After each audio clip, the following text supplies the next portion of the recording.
యొక్క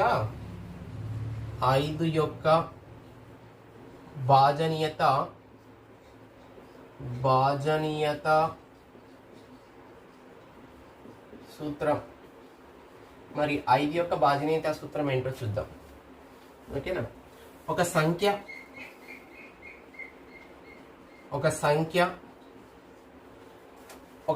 యొక్క ఒకట్ల స్థానములోని అంకె, ఒక సంఖ్య యొక్క ఒకట్ల స్థానంలోని అంకె, ఒక సంఖ్య యొక్క ఒకట్ల స్థానంలోని అంకె 0 లేదా 5 అయినచో ఆ సంఖ్య 5 చే నిశ్శేషంగా భాగించబడుతుంది.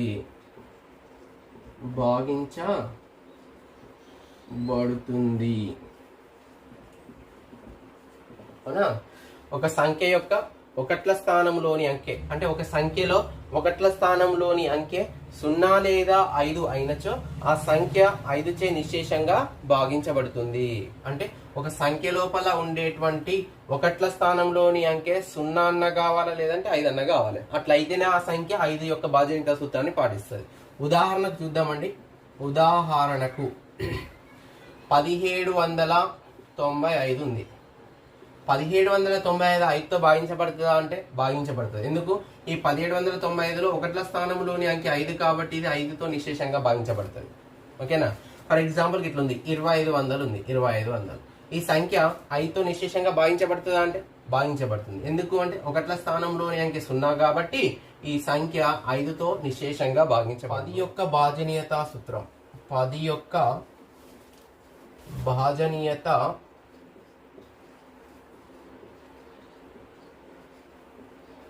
సూత్రం. మరి 10 యొక్క భాజనీయత సూత్రం అంటే ఏంటిదో ఒకసారి చూద్దాం. ఒక సంఖ్యలో ఒకట్ల స్థానంలోని అంకె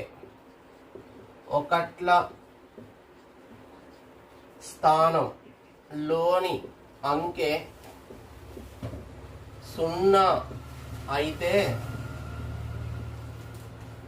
ఆ సంఖ్య 10 చే నిశ్శేషంగా భాగించబడును. అంటే ఏంటిది? ఇక్కడ ఒక సంఖ్య యొక్క ఒకట్ల స్థానంలోని అంకె ఏమై ఉండాలన్నట? 0 అయి ఉండాలన్నట. ఖచ్చితంగా 0 ఉంటేనే అది 10 తోటి నిశ్శేషంగా భాగించబడుతుందట. ఉదాహరణకి చూద్దాం 10తో భాగించబడే సంఖ్యలు ఏంటియో. ఓకేనా? ఉదాహరణకి చూడండి, 120 ఉంది. 120 లోపల ఒకట్ల స్థానంలోని అంకె ఎంత? 0 కాబట్టి ఇది 10తో భాగించబడుతుంది. అవునా?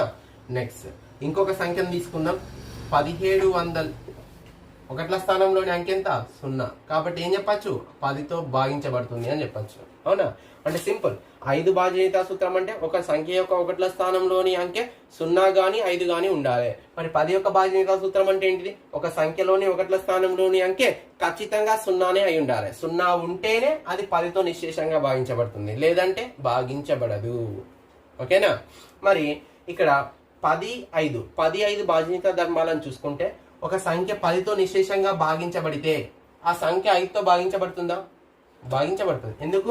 10 భాజనీయత ధర్మం ప్రకారం ఒక సంఖ్య యొక్క ఒకట్ల స్థానంలోని అంకె 0 అయితే అది 10తో భాగించబడుతుంది.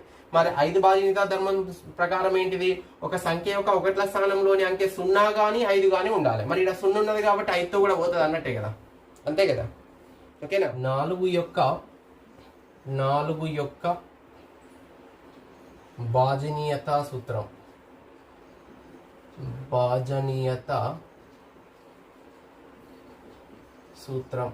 4 యొక్క భాజనీయత సూత్రం ఏంటో చూద్దాం. ఓకేనా? ఒక సంఖ్య యొక్క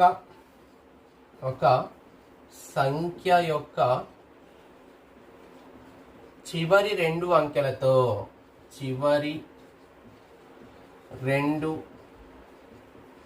అంకెలతో ఏర్పడిన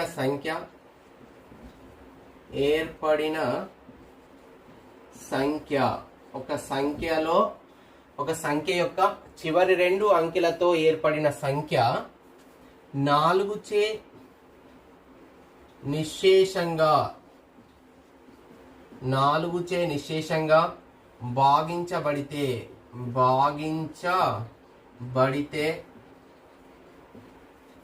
ఆ సంఖ్య 4 చే నిశ్శేషంగా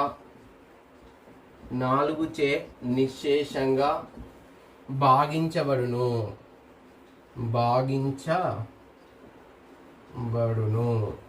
అర్థమైందా? చూడండి, 4 యొక్క భాజనీయత సూత్రం ప్రకారం ఒక సంఖ్య యొక్క చివరి 2 అంకెలతో ఏర్పడే సంఖ్య అనేది 4 తోటి నిశ్శేషంగా భాగించబడాలి. అట్లా భాగించబడితేనే ఆ సంఖ్య కూడా 4తో నిశ్శేషంగా భాగించబడాలి. ఉదాహరణకి 5 6 4 9 6 అనేది ఒక 5 అంకెల సంఖ్యను తీసుకుందాం. ఇది మరి 4తో భాగించబడుతుందా లేదా అంటే ఏం చేయాలి? ఈ సంఖ్య లోపల చివరి 2 అంకెలతో ఏర్పడే సంఖ్య ఎంత? 96 కదా. ఈ 96 అనేది 4తో భాగించబడదా చూడు. 4 ఎక్కంలా 4 ఎక్కం 4 4 2 8 1 మిగులుతుంది 16 4 4 16 అంటే భాగించబడుతుంది కదా. శేషం అనేది ఏం రావట్లేదు. కాబట్టి ఈ సంఖ్య కూడా ఏమవుతుంది? 4తో నిశ్శేషంగా భాగించబడుతుంది. ఓకేనా? నెక్స్ట్ ఒక ఉదాహరణ చూద్దాం. 1700 ఉంది. 1700 మరి 1700 అనేది 4 యొక్క భాజనీయతా సూత్రాన్ని పాటిస్తుందా లేదా అంటే మనం 4 యొక్క భాజనీయతా సూత్రం ప్రకారం ఒక సంఖ్యలోని చివరి 2 అంకెలు ఏంటి? ఇక్కడ మరి సున్నాలే కదా. అంటే ఏమవుతుంది? 0 అనేది 4తో నిశ్శేషంగా భాగించబడుతుందా?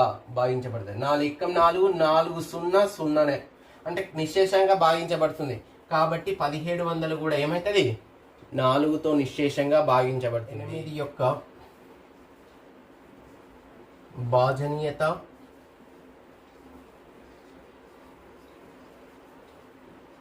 సూత్రం.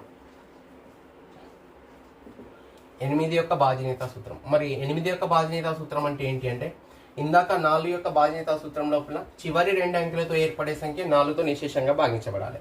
మరి ఇందులోపల ఒక సంఖ్య యొక్క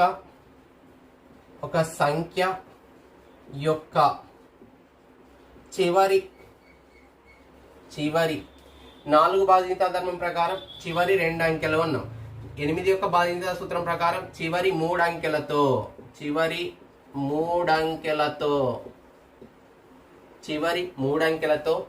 ఏర్పడే ఏర్పడిన సంఖ్య లేదా ఏర్పడే సంఖ్య 8 చే నిశ్శేషంగా భాగించబడితే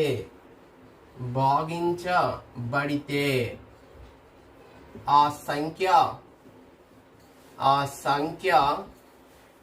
8 చే నిశ్శేషంగా భాగించబడును. 8 చే నిశ్శేషంగా భాగించబడును. ఓకేనా? ఏంటి? చివరి 3 అంకెలతో ఏర్పడే సంఖ్య అనేది 8 తోటి నిశ్శేషంగా భాగించబడాలి. అట్లా భాగించబడినట్లయితేనే ఆ సంఖ్య మొత్తము కూడా 8తో నిశ్శేషంగా భాగించబడుతుంది. 766104 76104 అండి. 76104 ఇది 8 యొక్క భాజనీయతా ధర్మాన్ని పాటిస్తుందా పాటించదా చూద్దాం. అంటే 8 యొక్క భాజనీయతా ధర్మం ప్రకారం చివరి 3 అంకెలతో ఏర్పడే సంఖ్య చివరి 3 అంకెలతో ఎంత ఏర్పడుతుంది? 104. 104 అనేది దేంతో భాగించాలి? 8 తోటి నిశ్శేషంగా భాగించబడాలి. ఒకవేళ భాగించబడితే ఇది కూడా భాగించబడుతుంది 8తో. భాగించబడకుంటే ఇది కూడా భాగించబడదు. ఓకేనా? 8 ఎక్కంలో 8 ఎక్కంలో 1 పోదు. కాబట్టి 2 అంకెలు తీసుకుంటే 10 అవుతుంది. 8 ఎక్కం 8 అంటే ఇక్కడ 10 ఉంది, 2 మిగులుతుంది. 8 3 ఎంత? 24 పోతుంది ఎగ్జాక్ట్ గా. ఓకేనా? 8 ఎక్కంలో నిశ్శేషంగా పోతుంది. 104 అనేది 8 ఎక్కంలో 8 13 104 నిశ్శేషంగా పోతుంది. కాబట్టి ఈ 76104 అనేది 8తో నిశ్శేషంగా భాగించబడుతుంది. 11 యొక్క భాజనీయత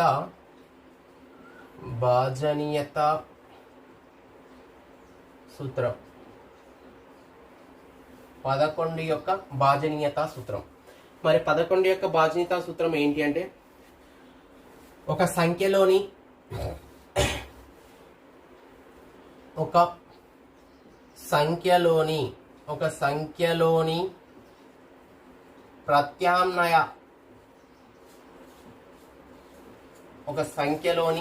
ప్రత్యామ్నాయ స్థానాలలోని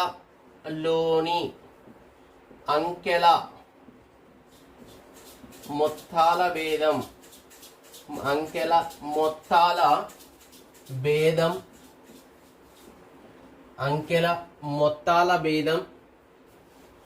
11 చే నిశ్శేషంగా భాగించబడితే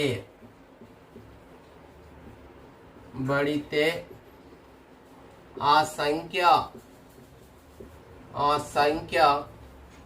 11 చే నిశ్శేషంగా భాగించబడును.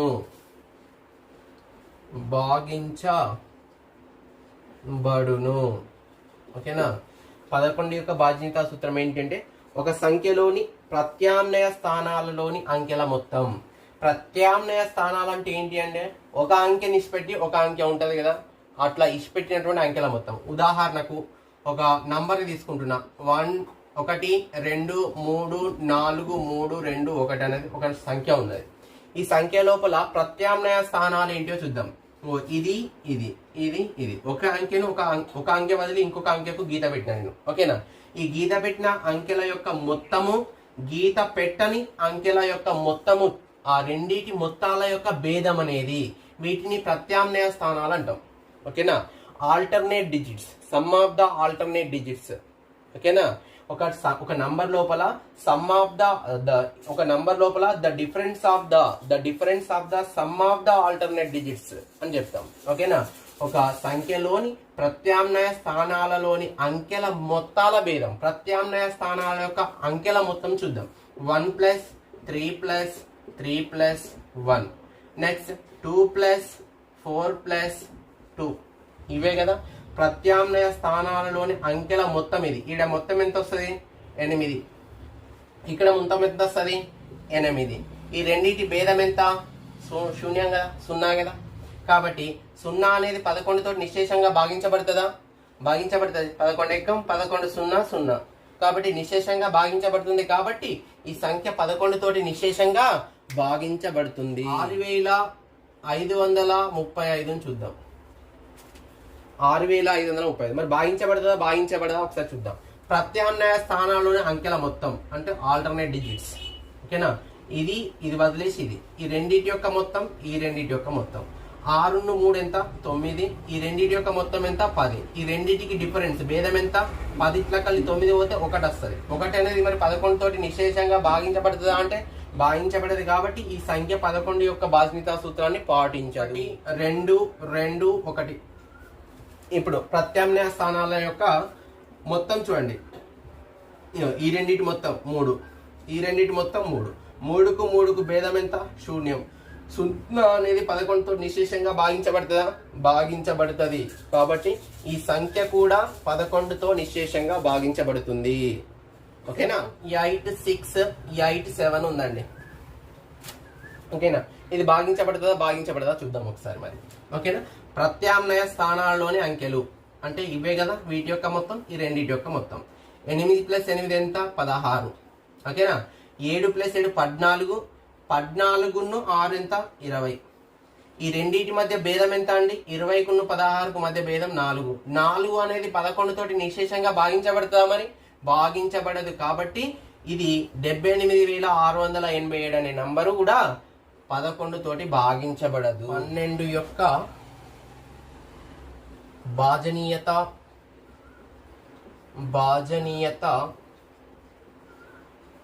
సూత్రం. 12 యొక్క భాజనీయత సూత్రం అండి.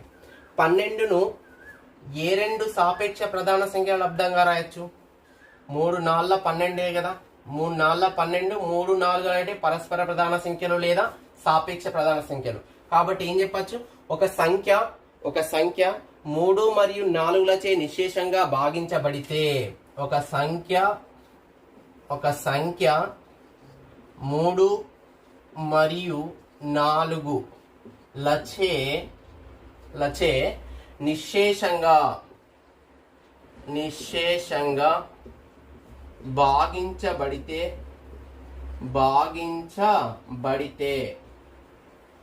ఆ సంఖ్య 12 చే నిశ్శేషంగా భాగించబడును.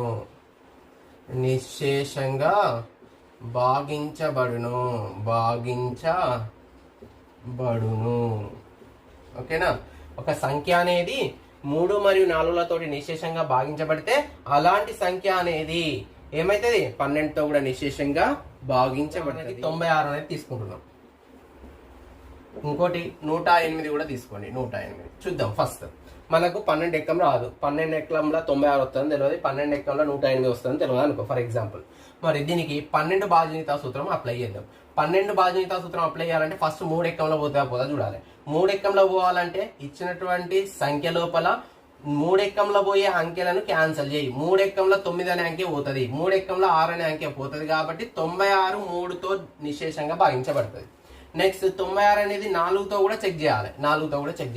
మరి 4 ఎక్కంలో డివైడ్ చేయి. 4 ఎక్కం 4, 4 2 8, 1 మిగులుతుంది 16, 4 16. కాబట్టి 4 ఎక్కంలో కూడా ఏమైతుంది? నిశ్శేషంగా భాగించబడుతుంది.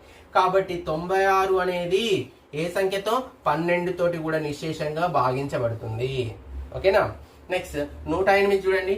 108 లోపల 3తో పోయేటువంటి అంకెలు ఉన్నాయా చూడు. 1 అనేది 3 ఎక్కంలో పోదు, 8 అనేది పోదు, 0 అనేది 3 ఎక్కంలో పోతుంది. కాబట్టి క్యాన్సిల్ చేసిన.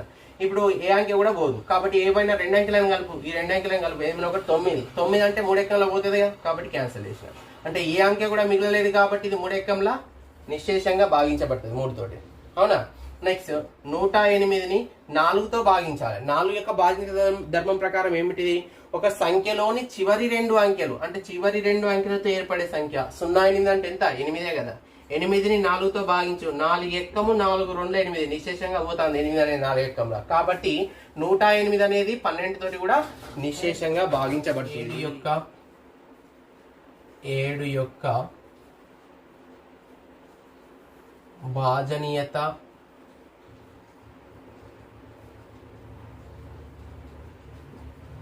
సూత్రం. 7 యొక్క భాజనీయత 6556 లోపల ప్రతిసారి 1ల స్థానంలోని అంకెను ఏం చేయాలి? రెట్టింపు చేయి. 1ల స్థానంలోని అంకెను రెట్టింపు చేస్తే మిగిలిన అంకె ఇదే కదా. 1655 రకాలు ఏం చేయాలి? 1ల స్థానంలోని అంకెను రెట్టింపు చేయి. అంటే 2 తోటి 5, 2 5ల 10 కదా. అంటే 1655 కలిసి 2 5లు ఎంత? 10 తీసేయి. ఓకేనా?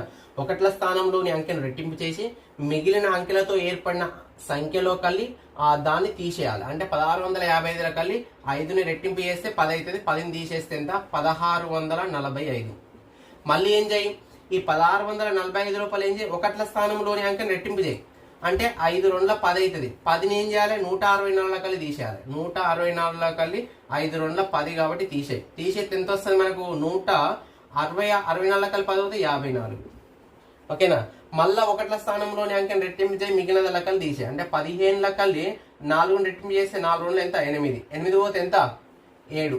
7 అనేది 7తో భాగించబడుతుంది కదా. భాగించబడుతుంది కాబట్టి ఈ సంఖ్య కూడా 7తో నిశ్శేషంగా భాగించబడుతుంది. అర్థమవుతుందా? ప్రతిసారి కూడా ఏం చేయాలి? ప్రతిసారి కూడా 1ల స్థానంలోని అంకెను రెట్టింపు చేసి ఆ రెట్టింపు చేసిన సంఖ్యను మిగతా అంకెలతో ఏర్పడే సంఖ్యలో కలిసి తీసేస్తూ పోవాలి. ప్రతిసారి కూడా పోంగా లాస్ట్ కు వచ్చేటువంటి సంఖ్య ఏం కావాలి? 7తో నిశ్శేషంగా భాగించబడితేనే ఆ సంఖ్య 7 యొక్క భాజనీయతా సూత్రాన్ని పాటిస్తుంది. ఓకేనా? ఉదాహరణకి ఇంకొక నంబర్ తీసుకుందాం.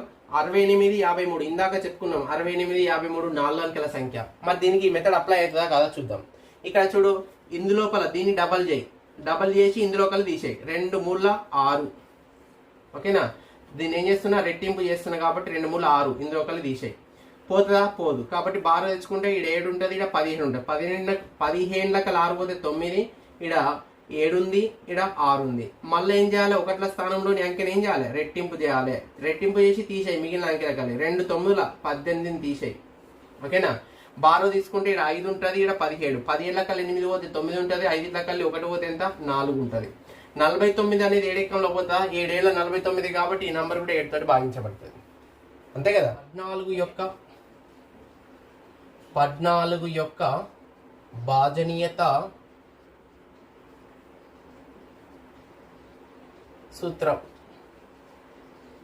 14 యొక్క భాజనీయత సూత్రం. 14ని మనం ఏమని రాయొచ్చు అంటే 2 అని రాయొచ్చు. ఇక్కడ 2, 7 అనేటి ఒక పరస్పర ప్రధాన సంఖ్యలు లేదా సాపేక్ష ప్రధాన సంఖ్యలుగా చెప్పుకోవచ్చు.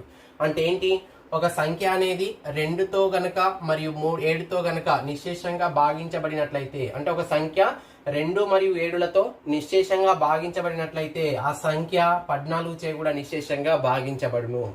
మరి ఒక సంఖ్య 2తో భాగించబడుతుంది అంటే 7తో నిశ్శేషంగా భాగించబడే సరి సంఖ్య అనొచ్చు కదా, అవునా. 7తో నిశ్శేషంగా భాగించబడే సరి సంఖ్య 14తో నిశ్శేషంగా భాగించబడును. అర్థమైందా? 7 చే నిశ్శేషంగా భాగించబడే ఒక సరి సంఖ్య 14 చే నిశ్శేషంగా భాగించబడును. ఓకేనా? ఎందుకు 2 తోటి భాగించబడుతుంది అంటే అది ఖచ్చితంగా సరి సంఖ్య అని అర్థం. ఆ సరి సంఖ్య అనేది దేంతో భాగించబడాలి? 7 చే నిశ్శేషంగా భాగించబడితే, ఒక సరి సంఖ్య 7 చే నిశ్శేషంగా భాగించబడితే ఆ సంఖ్య 14 చే నిశ్శేషంగా భాగించబడును అని చెప్పుకోవచ్చు. ఓకేనా? నెక్స్ట్ డివిజిబిలిటీ రూల్ చూడండి. 15 యొక్క భాజనీయత సూత్రం. 15 యొక్క భాజనీయత సూత్రం. 15 ఏమని రాయొచ్చు? 3 5ల 15 కదా. 3 5ల 15. ఇక్కడ 3, 5 అనేటి ఏంటి? 3, 5 పరస్పర ప్రధాన సంఖ్యలు. కాబట్టి ఒక సంఖ్య అనేది 3 మరియు 5లచే నిశ్శేషంగా భాగించబడినట్లయితే, ఒక సంఖ్య అనేది 3 మరియు 5లచే నిశ్శేషంగా భాగించబడితే ఆ సంఖ్య 15 చే నిశ్శేషంగా భాగించబడును. చూడండి, 16 యొక్క భాజనీయత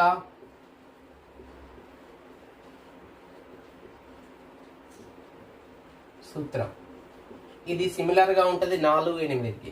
4 యొక్క భాజనీయత సూత్రం ప్రకారం చివరి 2 అంకెలు, 8 యొక్క భాజనీయత ధర్మం ప్రకారం చివరి 3 అంకెలు, మరి 16 యొక్క భాజనీయత ధర్మం ప్రకారం చివరి 4 అంకెలు. అంటే ఒక సంఖ్య లోపల, ఒక సంఖ్యలోని చివరి 4 అంకెలతో ఏర్పడేటువంటి సంఖ్య 16 చే నిశ్శేషంగా భాగించబడితే ఆ సంఖ్య 16 చే నిశ్శేషంగా భాగించబడును. అంటే ఒక సంఖ్యలోని చివరి 4 అంకెలతో ఏర్పడే సంఖ్య 16 చే నిశ్శేషంగా భాగించబడితే, 16 చే నిశ్శేషంగా భాగించబడితే ఆ సంఖ్య 16 చే నిశ్శేషంగా భాగించబడును. 16 చే నిశ్శేషంగా భాగించబడును. అర్థమైంది కదా? ఓకేనా? ఇది సిమిలర్ గా 4, 8, 16 యొక్క డివిజిబిలిటీ రూల్స్ అనేవి సిమిలర్. 4 యొక్క భాజనీయత ధర్మం అంటే ఒక సంఖ్యలోని చివరి 2 అంకెలతో ఏర్పడే సంఖ్య 4తో నిశ్శేషంగా భాగించబడాలి. అలాంటప్పుడు ఆ సంఖ్య 4తో నిశ్శేషంగా భాగించబడుతుంది. మరి 8 యొక్క భాజనీయత ధర్మం ప్రకారం ఒక సంఖ్యలోని చివరి 3 అంకెలతో ఏర్పడే సంఖ్య అనేది 8తో నిశ్శేషంగా భాగించబడితే ఆ సంఖ్య 8 చే నిశ్శేషంగా భాగించబడును. మరి 16 యొక్క భాజనీయత ధర్మం ప్రకారం ఏంటిది? ఒక సంఖ్యలోని చివరి 4 అంకెలతో ఏర్పడే సంఖ్య, ఒక సంఖ్యలోని చివరి 4 అంకెలతో ఏర్పడేటువంటి సంఖ్య 16 చే నిశ్శేషంగా భాగించబడితే ఆ సంఖ్య 16 చే నిశ్శేషంగా భాగించబడును. ఓకేనా? నెక్స్ట్ లాస్ట్ డివిజిబిలిటీ రూల్ చూడండి. 18 యొక్క భాజనీయత సూత్రం. భాజనీయత సూత్రం చూడండి. 18ని ఏం రాయొచ్చండి? 18ని 2 9ల 18 అని రాయొచ్చు కదా. 2 9ల 18, 2 9 ఇక్కడ పరస్పర ప్రధాన సంఖ్యలు చూడండి. ఓకేనా? కాబట్టి ఏమని చెప్పచ్చు? ఒక సంఖ్య 2 మరియు 9లచే నిశ్శేషంగా భాగించబడితే ఆ సంఖ్య 18 చే నిశ్శేషంగా భాగించబడును. ఒక సంఖ్య 2 మరియు 9లచే నిశ్శేషంగా భాగించబడితే ఆ సంఖ్య 18 చే నిశ్శేషంగా భాగించబడును. ఆ సంఖ్య అనేది 2తో భాగించబడుతుంది కాబట్టి అది ఏ సంఖ్య అవుతుంది? సరి సంఖ్య. అంటే ఒక సరి సంఖ్య 9చే నిశేషంగా భాగించబడితే లేదా 9చే నిశేషంగా భాగించబడే సరి సంఖ్య 18చే కూడా భాగించబడును. అవునా కదా? ఒక సరి సంఖ్య 9చే నిశేషంగా భాగించబడితే ఆ సంఖ్య 18చే నిశేషంగా భాగించబడును. అలా కాకుండా ఎలా చెప్పుకోవచ్చు? 9చే నిశేషంగా భాగించబడే సరి సంఖ్య 18చే నిశేషంగా భాగించబడును అని కూడా చెప్పుకోవచ్చు. ఓకేనా? ఇవి డివిజిబిలిటీ రూల్స్ అండి. చాలా జాగ్రత్తగా గుర్తుపెట్టుకోవడానికి ట్రై చేయండి. ప్రతి డివిజిబిలిటీ రూల్ని బట్టి పట్టాల్సిన అవసరం లేదు. ఈజీ అవన్నీ ఒక 2-3 సార్లు మీరు చూసినట్లయితే మీకు ఈజీగా అర్థమైపోతుంది. వీటిపైన ఎగ్జామినేషన్ పాయింట్ ఆఫ్ వ్యూలా అంటే ఈ బాధ్యత ధర్మాలను ఆధారంగా చేసుకొని ఎగ్జామ్ లోపల ఎలాంటి క్వశ్చన్లు అడుగుతున్నాడు అనేది మనము నెక్స్ట్ వీడియోలో చూద్దాం.